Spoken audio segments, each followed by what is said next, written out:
Hi, this is Benet Davetian again, and I want to welcome you to lecture number 5 in this series of lectures on the sociology of organizations. I remind you again that the hum you hear in the background is a fan that purifies the air. I'm speaking to you from my home office, so I need this to clear the air, and I'm coming out of a flu, so please bear with me. Organizational dysfunctions is the topic today.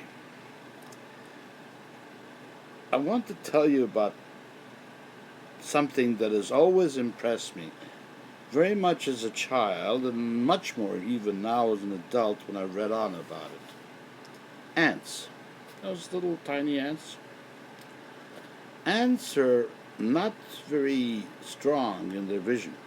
They can hardly see. They smell. They have a wide repertoire of smells. So when you see them going around picking up food and all that, they're following the scent of the object. And they can smell each other. Two ants coming face to face with one another will touch and then will go the separate ways. Now, when you put a whole colony of ants, thousands of them, they can accomplish the most amazing things. Carpenter ants can eat up your whole house.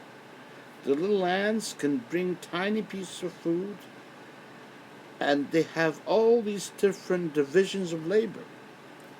There are those that take out the trash, there's those that bring food, there's those that take care of the young, but they have no one who is in charge.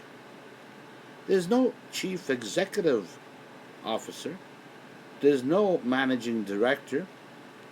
How do they get this done? How do they all know what they're supposed to do when they're not even in contact with one another? You see a bunch of them at some point do something here, and a bunch of them do something there. How does this happen? I call this an emerging environment, an emerging situation. A situation emerges from the existence of these ants, which creates a meta structure, a meta community that envelops them all and that has rules and functional properties of its own. It's like if you put a whole bunch of negative people together, at some point that society will become violent after going through a period of prolonged negativity. Buckminster Fuller, the brilliant American architect, you'll see this featured in my website, bdavetian.com, invented the geodesic dome. It was the American exhibit at Expo Montreal, 1967, I believe it was. The geodesic dome can hold an amazing amount of people, weights, floors, you name it. It's a huge structure. And you can make any size. You can make a little one that accommodates one person, or a huge one that accommodates an entire exhibition or entire institution, if you want. It consists of triangles, aluminum triangles. They're all equal triangles, and they're all joined together. Once these triangles are put together, the strength that emerges in this structure is more than the sum of the strength of the triangles. More than the sum of the strength of the triangles. An emergent strength emerges that cannot be explained, but it is there. Now, organizations are similar to these examples that I've given. You can put organization charts, you can put people, you can put various levels, but the point remains that that organization is going to take on a life of its own.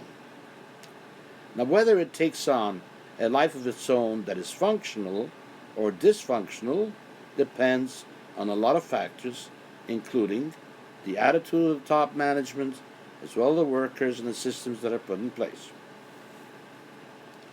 Now, many of the procedures and structures that are designed in organization are there to increase rationality and to increase efficiency.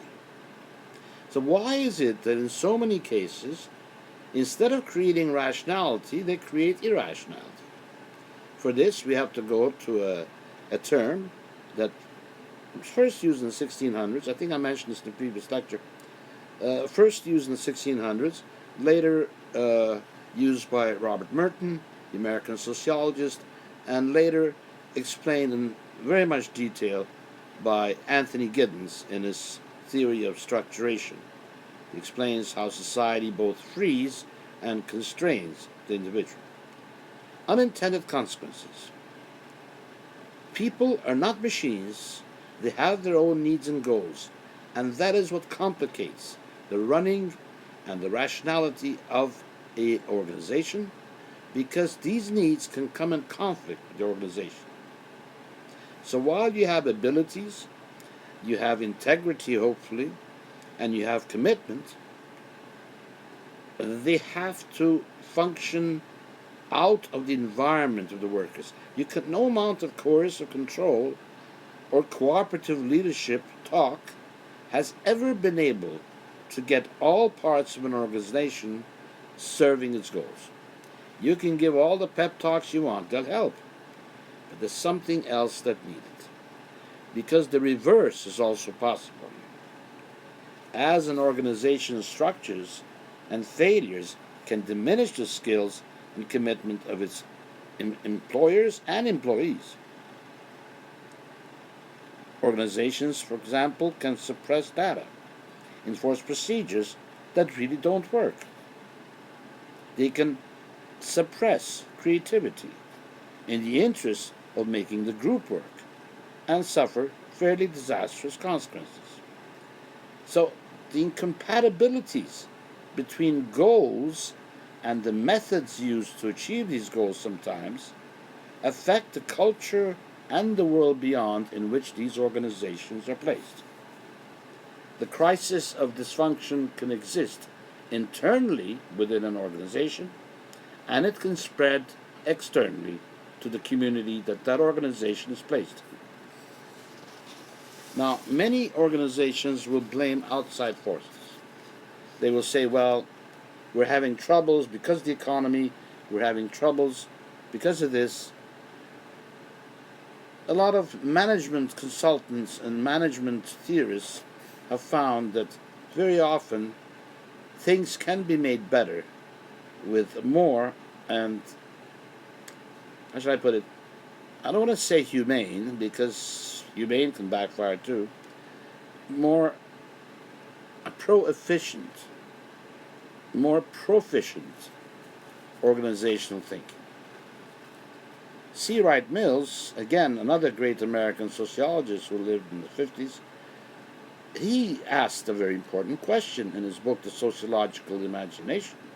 He says, is social problem that a person encounters, is that an individual problem or is it a social issue?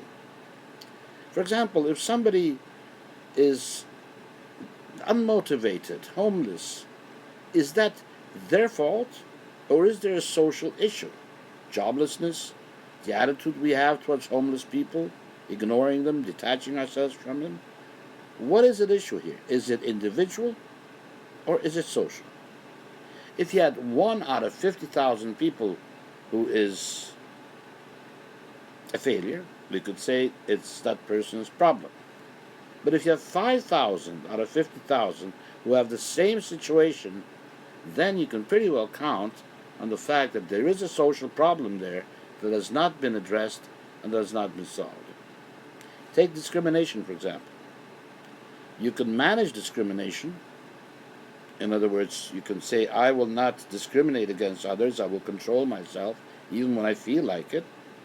That's a personal problem.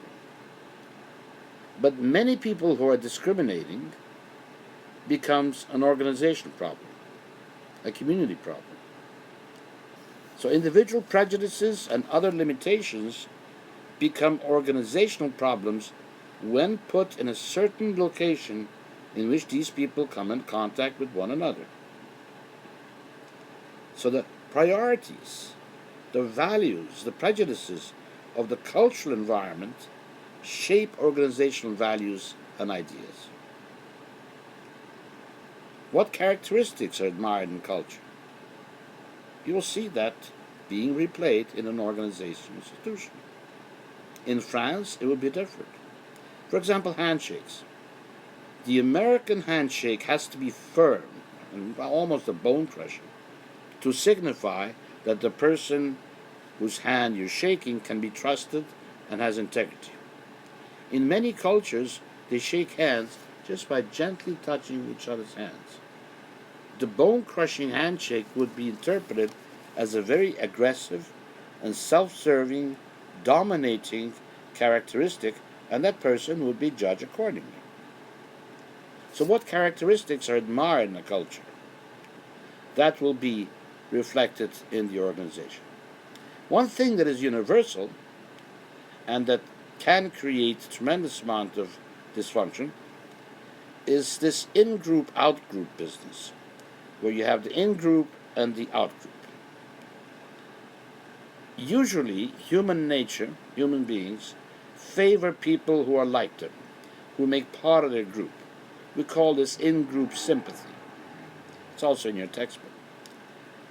The out-group is more an antithetical unit. So we say out-group antipathy versus in-group sympathy. The insiders versus the outsiders. Now there's an echo effect to this. When you're inside a group, you start behaving in certain ways that affects others in that group, who then affect you in their behavior. So you're really bouncing off each other's thoughts, feelings, behaviors. And the consequence of this is that you can start having a group think that can make the environment totally dysfunctional, yet people can't let go of it. They're convinced that they're doing the right thing. They're convinced they're being rational. Let me tell you a story that comes from the Sufi tradition. I love this story. Sometimes Westerners don't quite understand it, but let's try it. It's Eastern humor. The divine being, whoever regulates the universe, gets very angry at a town because the people are being really evil. But there's one righteous person in that town. He speaks to him. He says, "Joe, come over here." Joe goes, "Who's that?" He says, "Come over here. I'm going to talk to you." Joe goes up. And this divine being says, "Joe, you're the only righteous person in this town, and I want to save you. Because at 3 o'clock today, I'm going to poison the entire water supply of the village, and everybody who drinks from that water is going to go insane and act really weird. But I want to save you. So you go get water before 3 o'clock, put it in big jugs, take it up into the mountain, hide it, so you have a good water supply, and then at 3 o'clock, don't drink water from the town." Joe says, "Thank you, divine being. It's very nice of you to think of me," and does what he's told. At 3 o'clock, sure enough, the water of the village is contaminated, everybody drinks from it, and instantly everybody goes crazy except for Joe. Joe's standing aside watching what's happening, and they start doing very strange things. They stand on their head, they make faces at each other, they throw food at each other, things that normally would be considered totally mad behavior becomes done by everyone. So Joe goes, drinks from his own water up in the mountain, comes back down. Now, a day later, the villagers, the townspeople, start noticing that Joe's not behaving like them. So they organize a meeting. They say, it's a group, right? The in-group. And Joe's the out-group. And the in-group, they say, we're very worried about Joe. We think he's a little ill. He's acting very crazy. He doesn't stand on his head. He doesn't throw food. He doesn't slap others. There's something gone really wrong with this man. And we like Joe. We have to help him. So they sit there trying to come up with all these ways of helping Joe. Joe, meanwhile, every day drinks from his water, and he's the same Joe he always was. And every day the villagers become more and more worried, and they start avoiding Joe because, they say, we don't want catching what Joe has. Because they're convinced they're rational. It's Joe that's irrational. And after a while, Joe starts feeling very lonely. Joe says, gee, nobody talks to me. They have these games they play, which are crazy the way they play them. They're different from the way we used to play games before. But I miss having human company. What am I going to do? Christmas is coming. I don't want to spend Christmas up on mountain sipping in my water. I can't sip on the punch they make in town because they're using the town water. What am I going to do? And eventually, after about 2 weeks of this shunning and exclusion, Joe says, I can't take this anymore. And Joe comes down to the town, goes to the town's water supply, and drinks from it. And instantly, he becomes like all the others. That night, the villagers that were the in-group hold a party to celebrate that they have succeeded in curing Joe. Joe is not crazy anymore.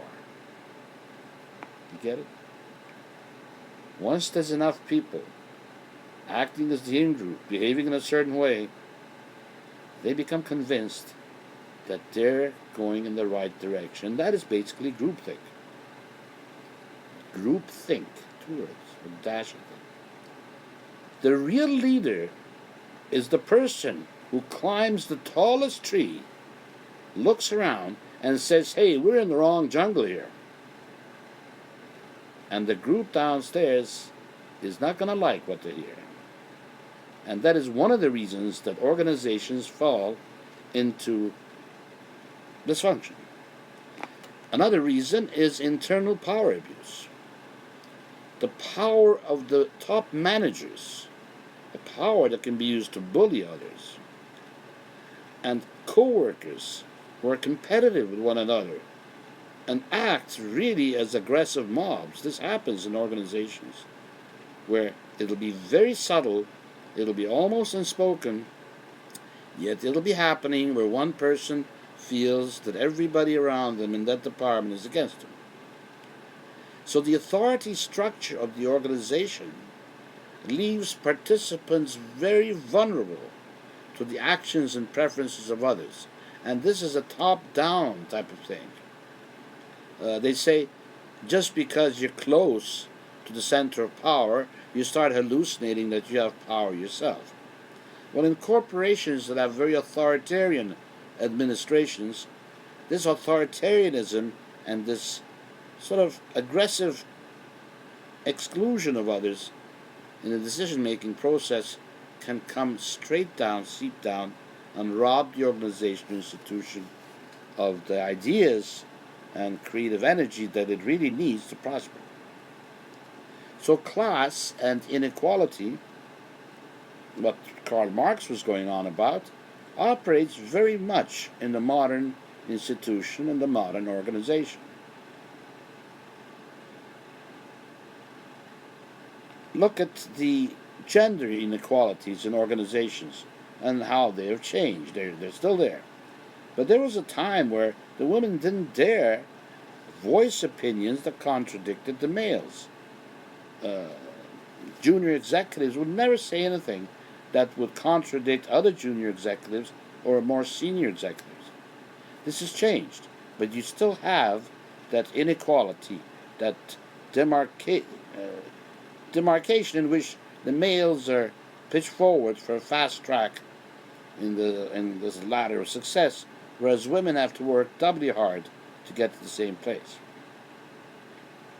So being in a minority in an organization contributes to prejudice. There are some organizations where there are more women than men, and in these organizations, the men may start feeling like they are in a minority.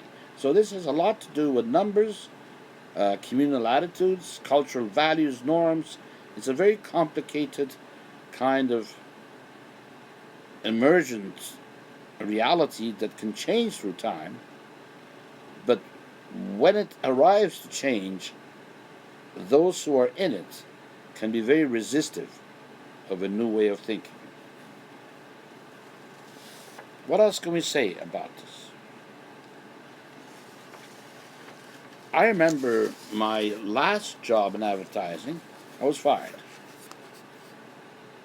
It was a small agency, but very successful, very creative. The owner enjoyed making very sexist jokes at the one woman executive that sat on the board. And everybody giggled, including her. They would laugh like, it's called laughing like sycophants. A sycophant is somebody in a court, in a monarchy court, that's trying to please the king or the minister, so they laugh at everything the king and minister says. And this fellow, I think, hallucinated that he was a king. He'd sit there, and everybody would laugh at these disgusting, humiliating remarks he'd make about this woman. I don't want to repeat them. I can't repeat them in this environment. And I wouldn't laugh. I was brought up not to find this stuff funny. He calls me in his office about 3 weeks into the job. He says, I'm very happy with the work you're doing, but I'd like to know if you're with me or against me. I said, what do you mean with you or against you? He says, you never laugh at my jokes.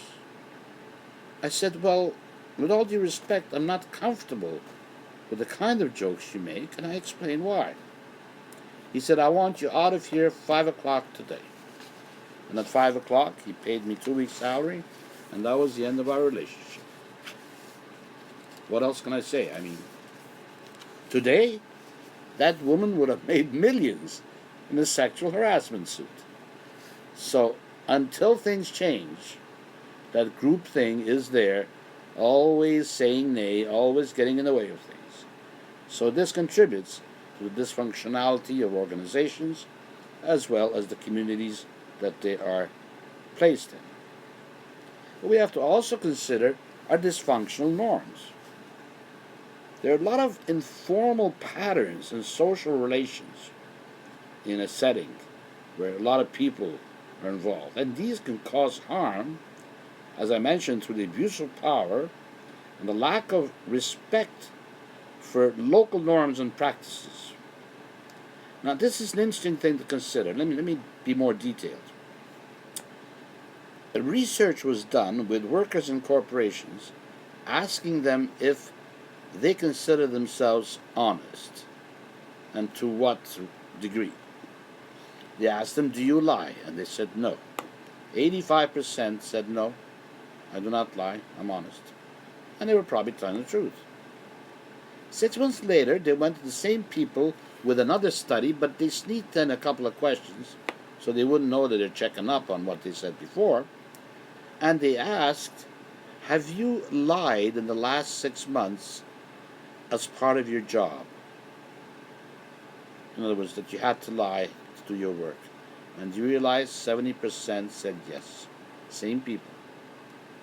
So here you have a corporation that is asking people to lie, setting up. I mean, you can ask people to lie without telling them that we want you to lie. You say, when a customer says this is the answer to give. You don't tell them their operating system doesn't handle your software. You say they must be doing something wrong, and then you try to solve it with them. It's an intuitive process, and they'll make up all this nonsense sentences to distract you from the fact that you're being lied to. In the Second World War, I'm sure a lot of people that were part of the genocide that was being organized weren't even aware they were part of it until it was too late, because they had people doing separate, disparate tasks. One person would make a list of names, another would type it, and a lot of the people at the top knew, and they were in charge of this genocide. But the integrity, the truth of an organization sometimes goes in the face of local customs and norms. And that does not help the organization become strong or have longevity, because what you want is success in the long run. You don't want to just grab and run, whether it be for-profit or non-profit or governmental. And you can have this further threat that really affects the health of the workers by having contradictory norms. You say one thing, but you do another. You have no idea what havoc this wreaks on the human system. You can't feel what you think and say, and you can't say what you feel and think, and you can't feel and think what you've just said. It's like a catch 22. Jack, what's his name? No, Robert Jackal. Robert Jackal, this is in the movie, it's a real person's name. Robert Jackal, or Jackal, I think it's spelled. Let me look at my notes here. Jackal calls these moral mazes. Maze, you see these rats go through these mazes, and you don't know where the exit is, and you're just getting really claustrophobic. Have you ever been to one of those parks, entertainment parks, like Disneyland, and they have the maze of mirrors? Oh, that's scary. I went in one in Montreal in my 30s, I think. That was just a couple of years ago. And I was terrified. It was like being in the womb and there's no exit. You have no notice of date of birth. You have no notice of how to go back and cancel the event. You are stuck in there, and it was a very birthy feeling, as primal therapists say. So, let's get serious again. The organizational structure has effect on a manager's role as well as the workers. The dilemma of the foreman, one of the American sociologists wrote an article on this in the 50s. The dilemma of the foreman is that he has to be loyal to the owners, yet he is entrusted with the welfare of the workers that he supervises. And often, what the workers need and what the owners want are contradictory. This poor person, be it a male or a female, is in a very difficult position. When you watch television and you see some of these media people, press secretaries from the government talk, you have no idea what conflict they experience when they're giving one version of news events and they know that the truth is really something else. So the organizational structure, the community norms can, in conflict, when they fall in conflict, can create a lot of ambiguity and uncertainty. And then you get this business where people start blaming exterior factors because they're overloaded with internal conflict. And the terminal phase is when they start playing it safe. The conflict is too much, and all you can do is play it safe. Jackal believes that the world or corporate manager is inherently corrupt due to this moral ambiguity. The human being is corrupted. Marx talked about this when he says we're alienated from our human nature. But if you alienate yourself from yourself, well, you're not in contact with your creativity. And you are avoiding risk, you're playing it safe. So this leads to mediocrity, lack of quality, results that are short term. Even if they're successful, they don't take the long term into consideration. And it becomes a system in which there are built-in failures, cutting corners, turning a blind eye. All these start infecting, it's a good word, infecting the organization or institution, and then that institution is doomed. It is programmed for failure. And no amount of optimism, is optimistic thinking. I love what Anthony Robbins said. No, it wasn't him. Who was it? Jim Rohn, one of these motivational speakers. He passed away a few years ago. He said, motivation isn't the answer, because if somebody's an idiot and you motivate them, what do you have? You've got a motivated idiot. It's almost in this kind of tone of voice that he said. It was very funny. Think about it. Motivation without the proper ethics, without the proper structures, without the proper channels of communication, without the proper attitudes, doesn't mean much. In fact, it can create this business where you're looking through things through rose-colored glasses. Everything looks beautiful. Meanwhile, you're not noticing that you're at the edge of the cliff, and one more step, and you're going to be history.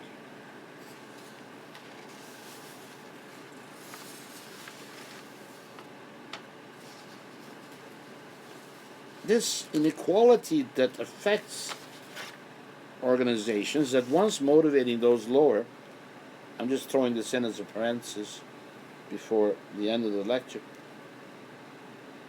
those that are in lower capacities in the organization or institution are motivated to work harder to get higher up. But those that are higher up are privileged, and they're more likely to gain power. Those who are privileged at the lower section are noticed more by those at the top. There is a class consciousness at work here. Karl Marx was not completely wrong. So, who succeeds doesn't only depend on merit, it also depends on who they are. I won't go far enough to say who they know. In smaller communities, who you know is very important. But not just what they are, but who they look like. That is a very important factor that affects mobility within corporations and institutions. The other question that a lot of governments and businesses don't ask is a very important one that really requires us to restrain ourselves. And it's this. And this is the thing that the cultural revolutionaries in the 60s objected to. Because they lived in a culture that always wanted to make things bigger and bigger and bigger. If it can be built, let's build it. And if we build it, let's make it bigger. So the question that emerged from that era, and that still faces us, is the following. Just because we can make something, should we make it? Like the nuclear bomb. Should we have made it? Just because we were able to? And now that we're facing environmental issues, the degradation of the environment, we are again forced to face this issue. At what point should we stop technical activity in favor of a balanced life, in favor of a balanced earth, etc., etc.?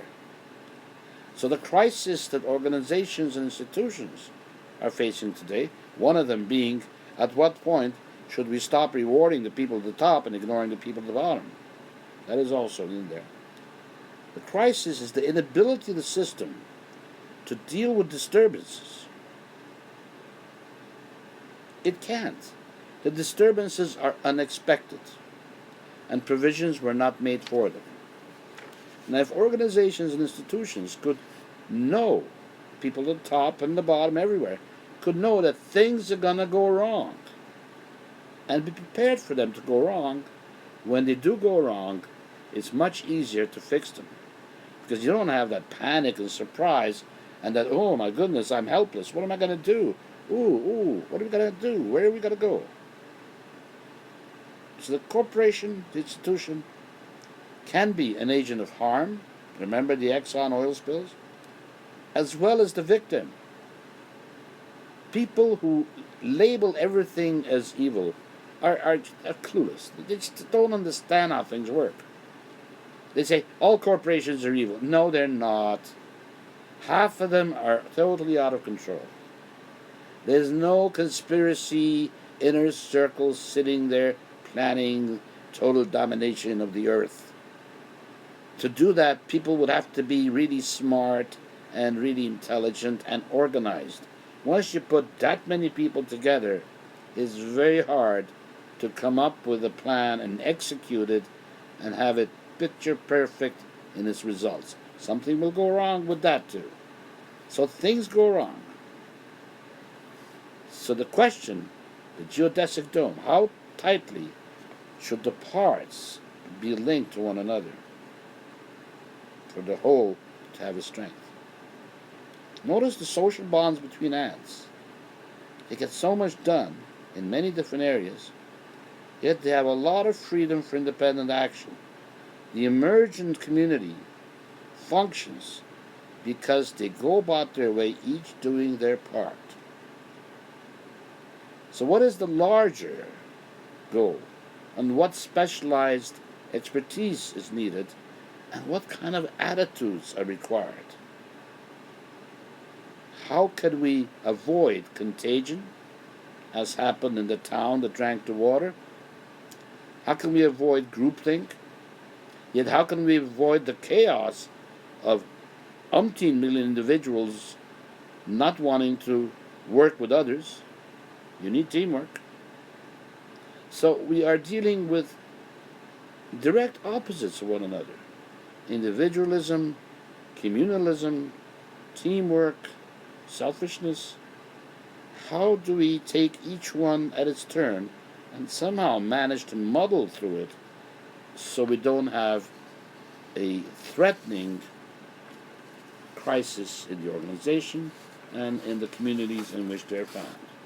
This is a question that preoccupies management experts, management consultants, life coaches. I have gone into corporations and the question they've asked is, how can we have freedom but not have chaos? And it takes weeks to talk this over with their CEOs and assistant CEOs. It is not an easy question to answer. I bring my expertise, but I know everything I say also, the opposite can be true.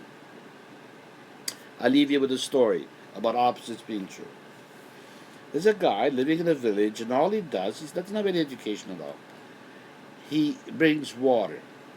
He carries water, and they pay him for the water. That's all.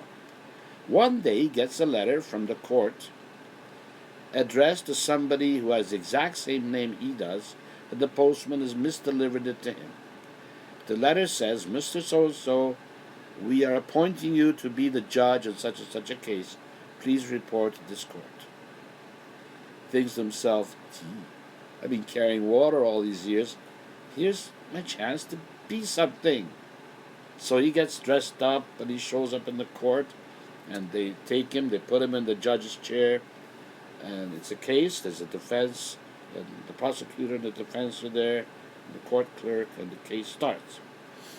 The prosecution makes its case, and this guy's lost. He has no clue what the law is. He doesn't know what to do. He listens very attentively to the prosecution, and he says, "You're right." The defense then makes its case, and he listens very attentively, and he says, "You're right." The court clerk goes to him, whispers in his ear, and he says, "Your Honor, this is a court of law. They can't both be right."